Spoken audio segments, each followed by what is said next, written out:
यह बहुत बड़ा ऐतिहासिक फैसला है और यह क्रेडिट नरेंद्र मोदी को जाता है, यह क्रेडिट भाजपा को जाता है।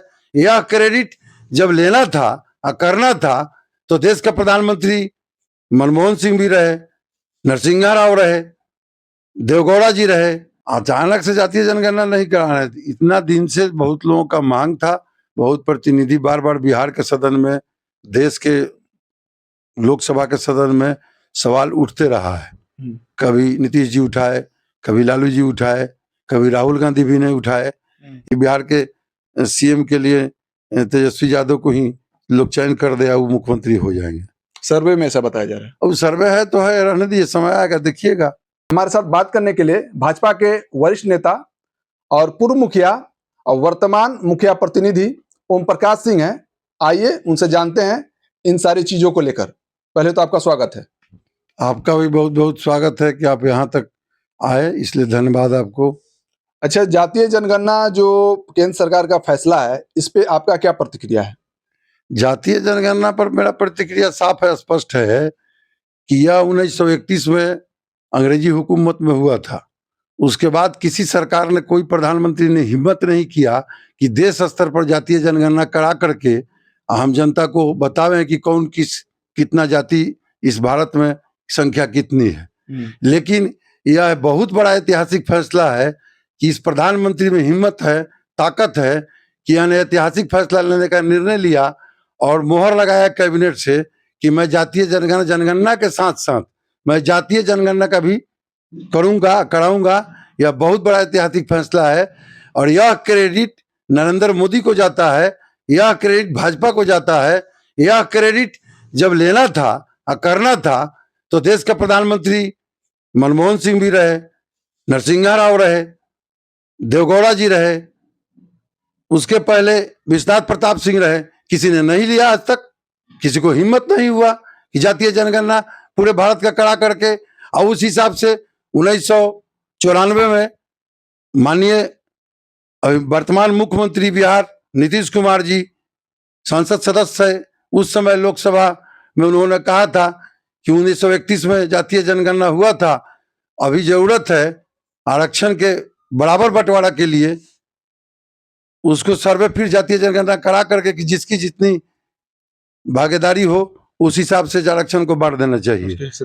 उसकी हिस्सेदारी होगी। उस पर किसी प्रधानमंत्री ने आज तक हिम्मत किया? अच्छा, बोलिए। बीजेपी तो लगातार जातीय जनगणना के विरोध में बोलती आई है। जब से सदन में आपको देख लीजिए, आप गृह मंत्री जो है अमित शाह, वो बोले हैं कि जातीय जनगणना से देश में विरोधाभास पैदा होगा, उनका बयान है। उसको आप कैसे देखते हैं, अचानक से फिर जातीय जनगणना करवाना? अचानक से जातीय जनगणना नहीं कराना है, इतना दिन से बहुत लोगों का मांग था।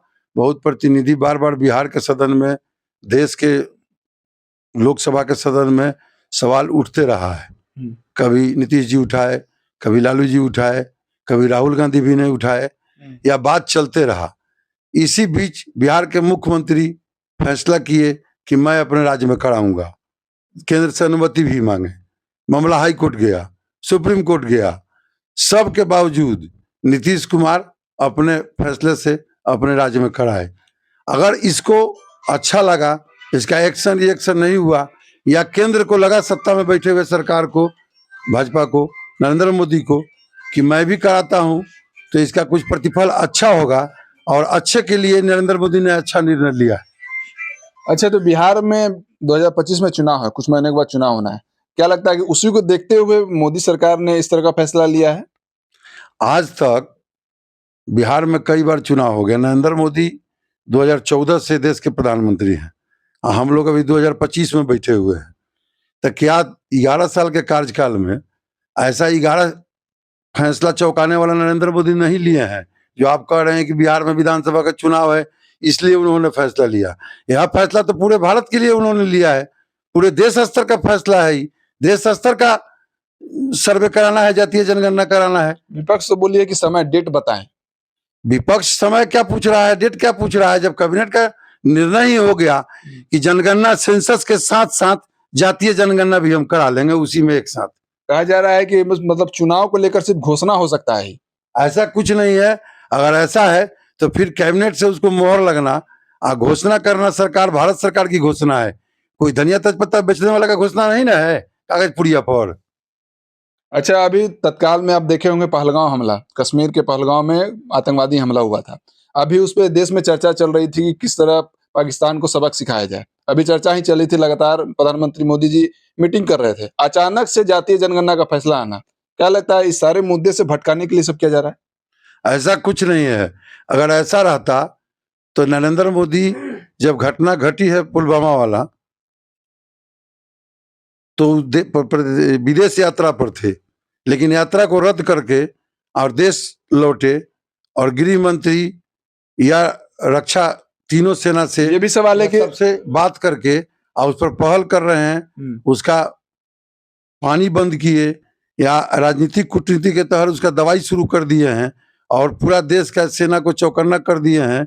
किसी क्षण किसी समय सरकार, भारत सरकार या नरेंद्र मोदी प्रधानमंत्री जी जिस तरह का वार करेंगे कि पाकिस्तान का होश उड़ जाएगा। अच्छा, तो प्रधानमंत्री जब आए देश से, मतलब विदेश में थे, उसके बाद आने के बाद डायरेक्ट वो बिहार आए। विपक्षी पार्टियां बोल रही है उनको जाना चाहिए, कम से कम जो शहीद हुए हैं आतंकवादी, जो जहां शहीद लोग मरे, कश्मीर में मरे हैं, जहां जहां जहां के लोग डेथ किए हैं, शहीद हुए हैं, वहां जाना चाहिए उनको।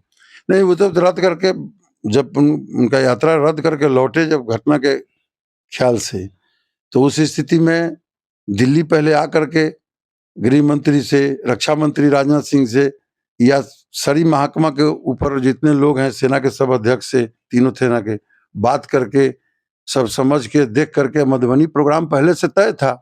वो तो प्रोग्राम कोनो घटना के बाद नहीं तय हुआ, तो पहले से प्रोग्राम फिक्स था मधुबनी का। तो वो मधुबनी आए बिहार, यहीं से उन्होंने जो बोलना था अपने सरकार के बारे में, पाकिस्तान के बारे में बात रखा देश के स्तर पर। तो क्या बुरा हो गया इसमें? जहां प्रधानमंत्री थे वहीं से अपना वक्तव्य दिए, इसमें तो कोई बुराई नहीं है। अच्छा, सी वोटर का सर्वे आ रहा है, उसमें लगातार तेजस्वी यादव मुख्यमंत्री के तौर पे पहला स्थान हासिल कर रहे हैं। एनडीए की सरकार है 20 वर्षों से, तो क्या लगता है? एनडीए की सरकार 20 वर्षों से है, तो एनडीए अपनी काम करती है बिहार में, जनता को भा रहा है एनडीए। जनता सर्वे में तेजस्वी यादव को पहला स्थान दिया जा रहा है। अभी 2-3 सर्वे हुआ, तीनों सर्वे में तेजस्वी यादव मुख्यमंत्री के तौर पे मतलब पसंदीदा हो रहा है। ऐसा कभी संभव हमको अभी तत्काल तो नहीं लग रहा है कि बिहार के सीएम के लिए तेजस्वी यादव को ही लोग चयन कर दे, वो मुख्यमंत्री हो जाएंगे। सर्वे में ऐसा बताया जा रहा है। अब सर्वे है तो है, रहने दीजिए, समय आएगा देखिएगा, तो सामने 6 महीने के बाद रिजल्ट हो जाएगा कि बिहार का सीएम कौन होगा, तो पटल पर लोग जाएगा, आमने सामने लोग जाएगा।